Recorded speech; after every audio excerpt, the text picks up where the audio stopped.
album Girl was like a massive turning point from us, from going from these EPs that were kind of like novelty songs, I guess, to actually recording like a record that we'd want to put on and listen to at home. We had started like this whole journey by, you know, basically going, if we had 4 novelty songs, we might win the campus band competition. And I think we were still in that headspace, and me and Stu were sitting on the front porch trying to like write this record. And Joel came in and just got really angry at us because we were writing a song about like teddy bears to like, you know, some novelty. The theme of Silent Night. To the theme of Silent Night. It could have been a classic. But what could have been? But Joel was just like, you know, what the F, like we need to write some real music, and stormed off, and he was right. And what happened in that point, which is like, we have to thank Joel for it so much, because where the band started was this reaction to this kind of this other band that myself and Joel had, and what we wanted to write was real music, you know, that people would put on at home and be like, this is a great song. And then somehow we disappeared into this like trying to please crowds kind of, you know, novelty act, and that was the point where we went, okay, well, let's write some real songs.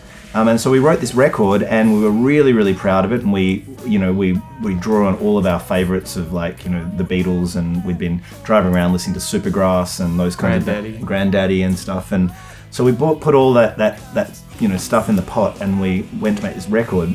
We got this amazing producer called Ed Buller, who taught us a lot about songwriting and, you know, when the chorus should come in and all of that kind of stuff. And we thought we had it in the bag. And on a Friday, he was like, okay, I've just had a conversation with the record label, and they're not going to release this album unless you guys write 2 more singles. And we were like, great, when do they need them? It's like, by Monday, see ya.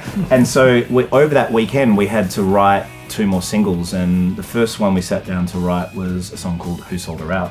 What are your memories of that? Because it started from a melody that you had floating around. Yeah, it was actually, Who Sold Her Out was a song, the chorus and the hook, I guess, were actually in a song from Freud's Pillow, the band that we had before.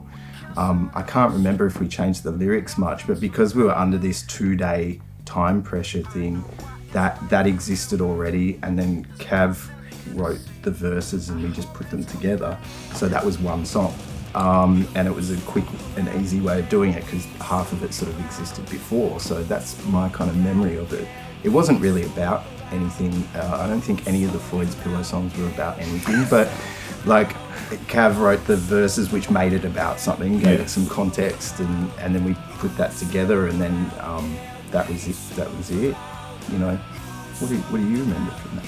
My key memory from Who Sold Her Out is the film clip. Who sold her out? Yeah, we sold her out.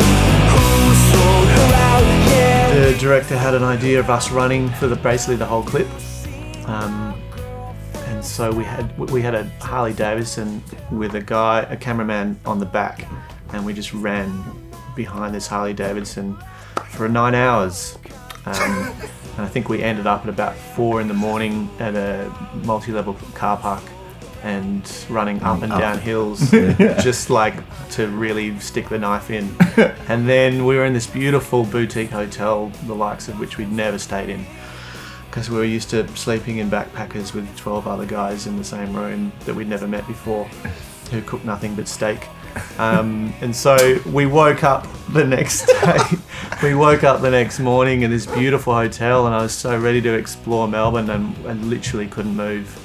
And I just remember all of us just calling each other on the hotel phones going, can your legs actually work? And to be fair, we'd covered a lot of Melbourne the night before, so we really got to know, you know, the different back streets of Melbourne that night. Maybe that film clip being chosen was reflective of the band's relationship with the label at that time, where Pav, who ran the label, was like, I like the running one, where they have to run for 9 hours. I'm not sure, but